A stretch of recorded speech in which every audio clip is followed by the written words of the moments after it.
Hyundai vise plus haut sur le marché que jamais auparavant avec ce modèle, la Ioniq 9. Subtil, élégant, spacieux et très luxueux, ce grand SUV électrique de luxe peut rivaliser avec les produits haut de gamme des marques européennes établies et il est difficile à battre en termes de vitesse de recharge et de rapport qualité-prix. Si vous vous êtes promis un grand SUV familial électrique de luxe, vous devrez le prendre en considération. Je suis Jonathan Crouch et je teste des voitures depuis plus de 40 ans. Retrouvez-les sur l'application Car and Driving, Car Reviews. Ici, je vais essayer de vous dire tout ce que vous devez vraiment savoir sur cette voiture d'une manière que vous ne trouverez nulle part ailleurs. Vous trouvez les comparaisons avec Mercedes ici ambitieuses. Un essai de la Ioniq 9 pourrait vous faire changer d'avis. Non, cette Hyundai ne peut pas rivaliser avec le très onéreux EQS SUV de Stuttgart comme grande routière confortable et luxueuse. Mais vous pourriez conclure qu'elle joue aussi dans la même cour. Ce qui est impressionnant, étant donné que la plateforme iGMP qui sert de base à ce véhicule électrique de luxe est fondamentalement la même que celle de sa proche cousine, la Kia UV9, bien moins valorisante. On retrouve également, comme sur la Kia, pratiquement le même énorme pack de batterie, bien qu'ici il soit encore plus grand, standardisé à 110,3 kWh sur toute la gamme. La gamme commence avec un modèle propulsion longue portée, doté d'un moteur arrière de 218 chevaux, atteignant 100 km/h, 9,4 secondes pour atteindre la vitesse maximale de 200 km/h que toutes les Ioniq 9 partagent. C'est la version à prendre pour une autonomie maximale 385 miles. Ce chiffre atteint au maximum 376 miles pour la version à transmission intégrale longue autonomie, choisie par la plupart des clients. Ici, deux moteurs, un sur chaque essieu, contribuent à une puissance totale de 307 chevaux, réduisant considérablement le temps d'accélération de 0 à 100 km/h à 6,7 secondes. La force de traction atteint presque le double, soit 605 Nm. On ne voit pas vraiment pourquoi vous voudriez aller plus vite que ça dans une Ioniq 9, mais si jamais vous en ressentez le besoin, nous testons ici la version phare à transmission intégrale axée sur la performance, dotée du même système à 4 roues motrices. Mais les moteurs sont réglés à 427 chevaux avec 700 Nm de couple, ce qui réduit le temps de 0 à 100 km/h à seulement 5,2 secondes. L'autonomie annoncée atteint jusqu'à 372 miles. La capacité de remorquage freiné sur toute la gamme atteint jusqu'à 2500 kg, ce qui est impressionnant pour un véhicule électrique. Mais si vous utilisiez toute cette capacité, qui sait ce que cela ferait à votre autonomie? Sur les routes de campagne, il y a, sans surprise, beaucoup de roulis dans les virages si, de façon assez imprudente, vous ignorez la direction anesthésiée et essayez d'attaquer fort dans les courbes. Sur une route mal revêtue, cette Hyundai est bien sûr beaucoup plus dans son élément, la suspension souple effaçant les dégradations du revêtement et les nids de poules.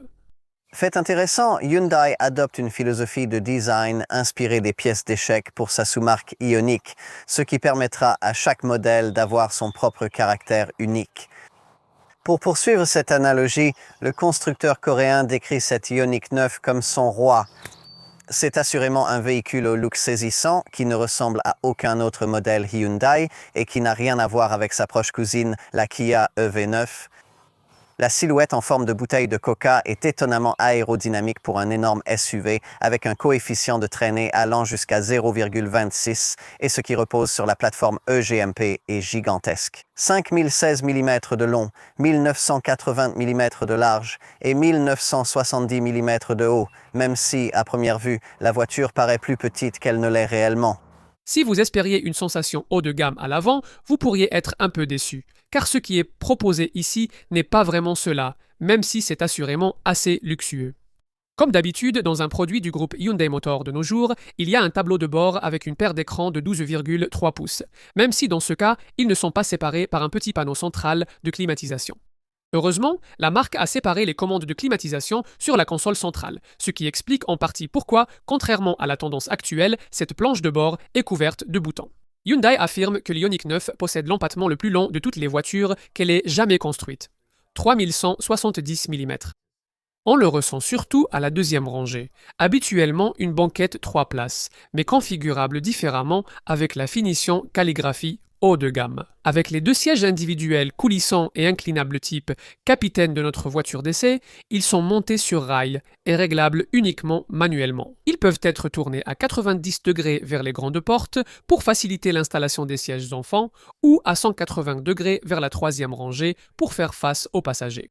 Installé à la troisième rangée, l'espace est supérieur à la moyenne pour cette catégorie. La garde au toit, aidée par l'arrière carré, est bonne même si, pour l'espace aux jambes, les adultes auront probablement besoin que les personnes devant avancent un peu leur siège. S'ils veulent être à l'aise pour autre chose qu'un très court trajet, terminons en examinant l'espace du coffre. Même avec les 3 rangées en place, le haillon électrique s'ouvre pour révéler 338 litres d'espace. C'est 28 litres de plus qu'un concurrent comme le Volvo EX90. Le coffre possède un tapis épais sous lequel un compartiment peu profond permet de ranger la tablette arrière. Vous pourriez avoir du mal à y ranger tous les câbles de recharge, donc heureusement Hyundai propose aussi un coffre avant sous le capot. Ce n'est pas très grand, seulement 52 litres avec la version à 2 moteurs que la plupart choisiront. Il offre 88 litres dans la version à un seul moteur. En ce qui concerne la recharge via la trappe de recharge motorisée à l'arrière, eh bien, comme tous les modèles de la plateforme EJMP de Hyundai, l'Ioniq 9 dispose d'une architecture électrique de 800 volts, ce qui permet à sa batterie d'être rechargée en courant continu à une puissance pouvant atteindre 233 kW. Cela signifie que l'énorme batterie peut être rechargée en courant continu de 10 à 80% en 24 minutes. La recharge à domicile en courant alternatif dure 10 heures avec une wallbox de 11 kW triphasée ou 14 heures 42 minutes avec une wallbox monophasée plus courante de 7,4 kWh. Cette Ioniq 9 dégage un véritable prestige auquel nous ne nous attendions pas. Elle paraît clairement bien plus haut de gamme que sa cousine, la Kia EV9, et c'est aussi le ressenti qu'elle donne. Si l'on met de côté les capacités extrêmes en tout terrain, dont presque personne n'a vraiment besoin dans ce segment, il y a ici presque tout ce pourquoi vous paieriez presque le double du prix. Dans un Mercedes EQS SUV haut de gamme et des rivaux plus réalistes comme le Volvo EX90 semblent tout simplement surfacturés en comparaison. C'est dommage que le constructeur coréen n'ait pas terminé le travail ici avec une suspension pneumatique plus confortable et une expérience de conduite un peu plus engageante.